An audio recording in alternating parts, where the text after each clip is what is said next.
নমস্কার শ্রোতা বন্ধুরা, সন্ধ্যায় গল্পের আসর ইউটিউব চ্যানেলে তোমাদের সবাইকে স্বাগত। আজকের গল্প অনুরাগ কলমে মৌসুমি হাজরা।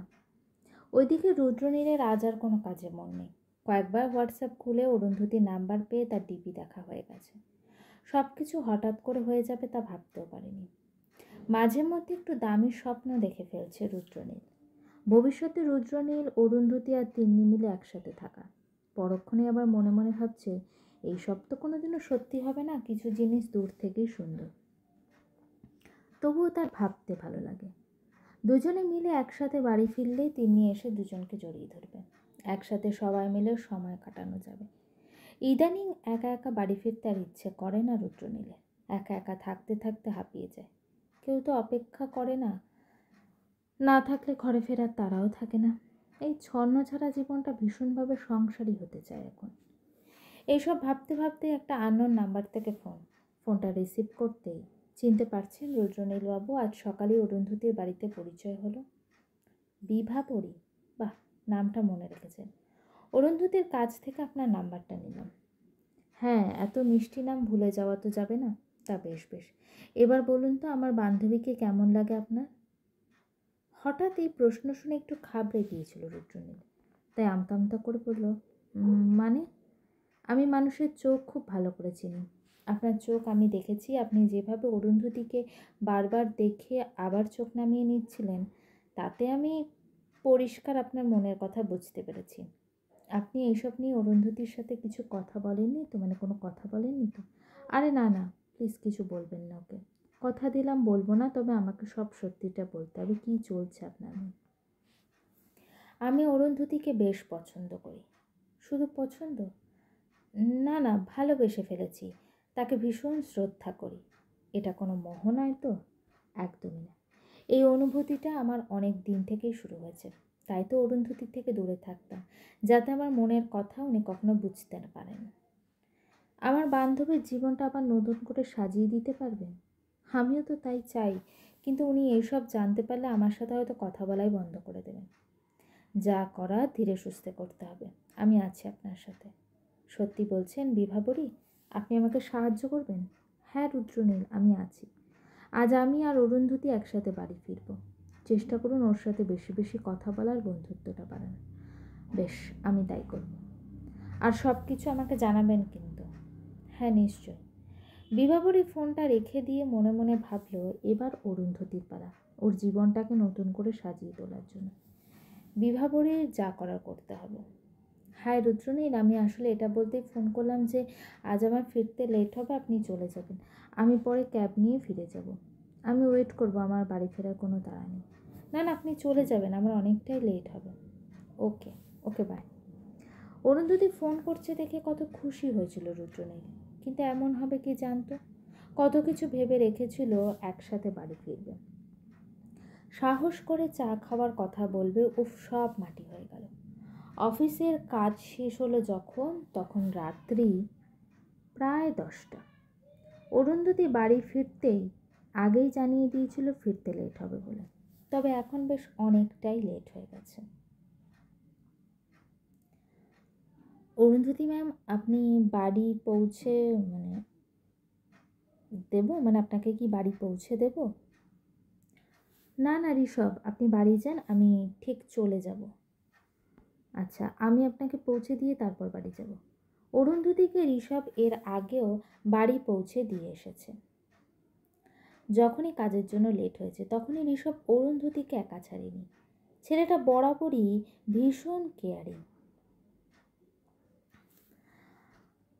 রুদ্রনীলও তাই। যখন কেউ খারাপের সাথে সব পুরুষ মানুষ এক বলে, তখন অরুন্ধতীর ইচ্ছে করে ঋষভ আর রুদ্রনীলের সাথে তার পরিচয় করানো। আমাদের সমাজে এমন অনেক পুরুষই আছে যারা দায়িত্ব কর্তব্যের মানে বোঝে। অরুন্ধতী অফিস থেকে বেরিয়ে দেখলো রুদ্রনীল বাইরে দাঁড়িয়ে আছে। আপনি বাড়ি যাননি রুদ্রনীল? না, আমি এইমাত্র এখানে এলাম। ভাবলাম আপনাকে নিয়েই ফিরব। আপনি কি করে জানলেন যে আমি এখনও অফিসে আছি? ফোনও তো করেননি। না, মানে আমার মনে হলো আপনি এখনও এখানে আছেন।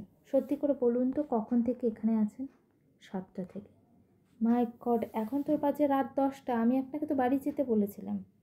হ্যাঁ, এরপর যাব তো। অরুন্ধতী ঋষভের সাথে রুদ্রনীলের পরিচয় করিয়ে দিল। তারপর ঋষভকে বলল রুদ্রনীলের সাথে ও বাড়ি চলে যাবে। অরুন্ধতী বাইকে চাপতেই বাইক স্টার্ট করলো রুদ্রনীল। এতক্ষণ ধরে অপেক্ষা করার কোনো মানে হয়? চিন্তা নেই ম্যাডাম, বাড়িতে আমার জন্য অপেক্ষা করার কেউ নেই। তাহলেও আমার কিন্তু খুব খারাপ লাগছে। কাল আমরা যাব তো। কোথায়? যা বাবা, ভুলে গেলেন বিভাবরীর নাচের স্কুলে? আচ্ছা। ও হ্যাঁ, যাব যাব, আপনিও যাবেন আমাদের সাথে? হ্যাঁ, আমিও চলে যাব। কেন আমাদের সাথে যাবেন না? অচিন্ত কাকুকে কালকে ডাক্তার দেখানোর ডেট আছে, আমি দেখিয়ে নিয়ে এসে তারপর যাব। আপনি আর তিনি চলে যাবেন, আমি একটু পর করে পৌঁছে যাব, আর আমাকে বিভাবরীর ঠিকানাটা পাঠাবেন। আচ্ছা আচ্ছা, আমি হোয়াটসঅ্যাপ করে দেব। ওকে। বাকি রাস্তা গল্প করতে করতে বাড়ি পৌঁছে গেল দুজনে। খাওয়া দাওয়া সেরে অরুন্ধতী বিভাবরী নাচের স্কুলের ঠিকানা রুদ্রনীলকে পাঠালো। রুদ্রনীল সাথে সাথে হোয়াটসঅ্যাপে মেসেজ সেন্ড করলো, যেন এতক্ষণ এই অপেক্ষাতেই ছিল। রুদ্রনীল থ্যাংক ইউ লিখল। অরুন্ধতী মেসেজ করলো, খেয়েছেন? হ্যাঁ খেলাম, আপনি? আমিও এই খেলাম আর কি। তিনি নিশ্চয়ই ঘুমিয়ে পড়েছে। হ্যাঁ, আজ তাড়াতাড়ি ঘুমিয়ে পড়েছে। যদি কিছু মনে না করেন, আমরা কি তুমি করে বলতে পারি? আপনি আমার আমার দ্বারা আপনিটা আমার দ্বারা হয় না। আচ্ছা বেশ, তাই হবে। Thank you. এবার ঘুমিয়ে পড়ো। Good night. Good night. Rudranil ফোনটা রেখে আয়নার সামনে দাঁড়ালো। তারপর নিজেকে দেখে বলল, বড্ড তো সাহস বেড়েছে। অরুন্ধতীকে কত সহজে বলে দিলি আমরা কি তুমি করে বলতে পারি। ও যদি ঘুরিয়ে বলতো না পারি না, আপনিটাই ঠিক আছে, তখন কি করতিস? কিছুক্ষণ চুপ করে থাকার পর রুদ্রনীল আয়নায় নিজেকে দেখে হাসল। এটাই তো প্রেম। যাকে ভালোবাসে তাকেই বোধহয় সাহস করে সবটুকু বলা যায়। এই সময়টা আসলে অনেক দামি রুদ্রনীলের কাছে। অরুন্ধতির জন্য অপেক্ষা, নিজের অনুভূতিকে তার থেকে লুকিয়ে রাখা, সব কিছু না পেয়েও আবার পেয়ে যাওয়া।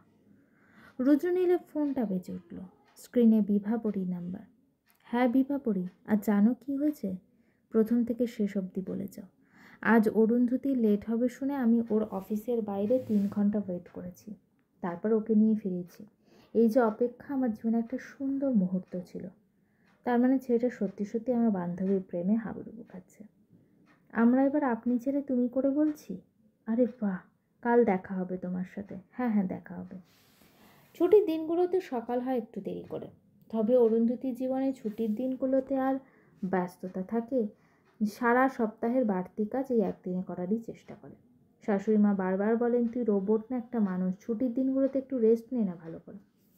অরুন্ধতী হেসে আবার নিজের কাজ করতে থাকে। সব কিছু যেন মানিয়ে নিয়েছে। ছোটবেলায় ঠাকুমা বলতেন, মেয়ে মানুষ জলের মতো, যে পাত্রে রাখা হবে সেই পাত্রের আকারই ধারণ করবে। অরুন্ধতীও এখন তাই। নিজের চাপা কষ্টকে কাউকে বুঝতে না দিয়ে সব কিছু মানিয়ে নিয়েছে। কলিং বেলের আওয়াজে দরজাটা খুলল অরুন্ধতী। সামনে 2টো ব্যাগ নিয়ে দাঁড়িয়ে আছে রুদ্রনীল। অরুন্ধতী অবাক হয়ে বলল, তোমার হাতে সব দিয়ে দিয়েছে নাকি? আমি তো যেতাম দোকানে। রুদ্রনীল বলল, সব বলছি, তবে একটু সাইড ছাড়া আমি ব্যাগগুলো ঘরের ভেতরে রেখে দিই। অরুন্ধতী বলল, ও সরি সরি। ব্যাগগুলো নামিয়ে রুদ্রনীল বলল, আমিও দোকানে গিয়েছিলাম, ভাবলাম আসার সময় তোমার জিনিসগুলো নিয়ে আসি, তাতে যদি 1 কাপ চা পাওয়া যায়। অরুন্ধতী হাত মুছতে মুছতে বলল, চায়ের জন্য এত কষ্ট করার দরকার থাকেনি, তুমি এলেই চা পেয়ে যেতে। কথাটা বলেই হাসলো অরুন্ধতী। তারপর রুদ্রনীলকে বসতে বলে চা বানাতে গেল। চা বানিয়ে নিয়ে আসার পর দেখলো তিন্নিকে একটা পড়া বোঝাচ্ছে রুদ্রনীল। ওদের ডিস্টার্ব না করে ধীরে ধীরে চায়ের কাপটা নামিয়ে ইশারা করে দেখিয়ে দিল রুদ্রনীল। কী রে, আজ তো রুদ্রনীল আসবে বলেছিল। ও আসবে একটু পরে, কাজ আছে এখন। আচ্ছা একটা কথা বলবো অরুন্ধতী? বল। রুদ্রনীল ছেলেটা কিন্তু বেশ ভালো। এটাও তো আগে বলেছিলি বিভা। বারবার বলবো, যে ভালো তাকে তো ভালোই বলতে হয়। সন্ধে হয়ে যাওয়ার পরেও রুদ্রনীল এলো না। নাচ শিখতে আসা ছাত্রছাত্রীদের একটু আগেই ছুটি হয়ে গেছে। বিভাবরীর জোর করাতে অরুন্ধতী একবার ফোন করলো তাকে। ফোনটা ধরে রুদ্রনীল বলল, আমি আসছি। মিনিট 5-এর মধ্যে নানারকম খাবার নিয়ে হাজির হলো সে। অরুন্ধতী, তিন্নি, রুদ্রনীল, বিভাবরী আর কোয়েল মিলে খেতে খেতে কিছুক্ষণ গল্প চলতে থাকলো।